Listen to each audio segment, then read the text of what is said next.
Hey, Composing Gloves here, and we are still mixing you guys, you MIDI music folk and you music theory from the ground up people who are learning to write music. This is going to impact the music theory from the ground up people more. However, I want the MIDI people to be aware of this because I'm going to say the same thing to both of you, because it will impact whether or not you try to deal with a musician and whether or not you're working with a musician.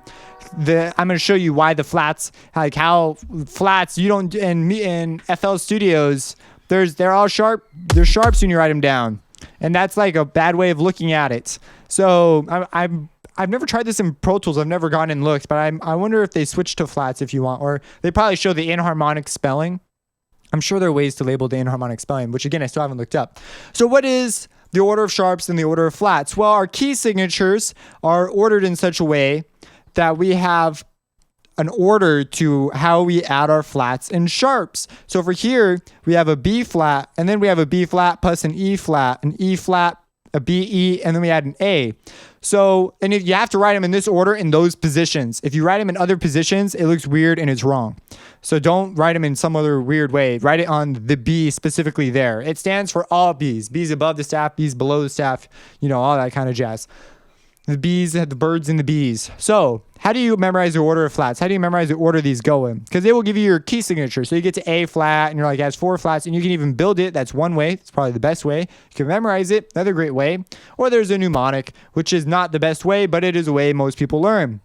The mnemonic is bead, G, C, F. And if we come down here, we'll see that B is first, B, E, A, D, G, C, and then an F would be next, but no one does that because that's insane and on an unnecessary scale. So bead, G, C, F, or B, E, A, D is in bead like a bead, greatest common factor, G, C, F. If that's the one I learned, maybe you learned a different one. Bead, G, C, F. So that's a way to memorize it. It's not an effective way to use it though. And this is I just want to tell you this now because it's just something I want to draw your attention to so that you're more conscious of what you're doing. So for you FL Studio people, you don't deal with these flats. And as you can see, the reason they have the flat here is because if you were to make this like what is this? A flat is the same as G sharp.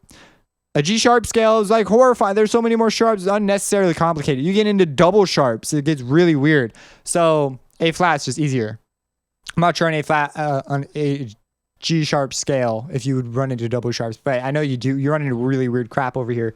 So we're just not going to deal with that. It's just not worth it. Not worth our time. So we use flat scales. So yeah. Now on the other side, we have sharps. We have the order of sharps. What's convenient about this is once you have B, G, C, F memorized, you can just go backwards and you get the order of sharps. If we look here, look at our first sharp is F, our second sharp is C, and our third sharp is G.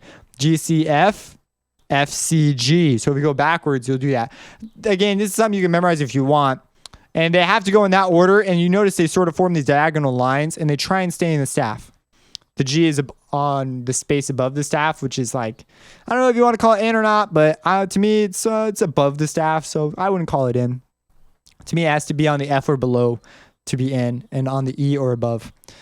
So on the treble clef. So this is F, C, G, D, A, E. That's the order of sharps. It's B, G, C, F backwards. So that's the order of sharps and flats. Just something you need to know and be aware of. If you have any questions about this concept, let me know. Subscribe and have a blessed. Just a sec. If you do decide to write in a weird scale, which, you might want to just to be difficult or to piss off a musician and make your life harder, or maybe you thought you'd be smart and transpose it, you will end up with double sharps and double flats in your key signature. Fun fact. So you put those down in the same order that they appear, order of importance, and on the line in the staff as possible. You notice they choose the G above the staff rather than the one below it. But over here, they use the G in the staff. You got me? That's the convention. Don't do it any other way.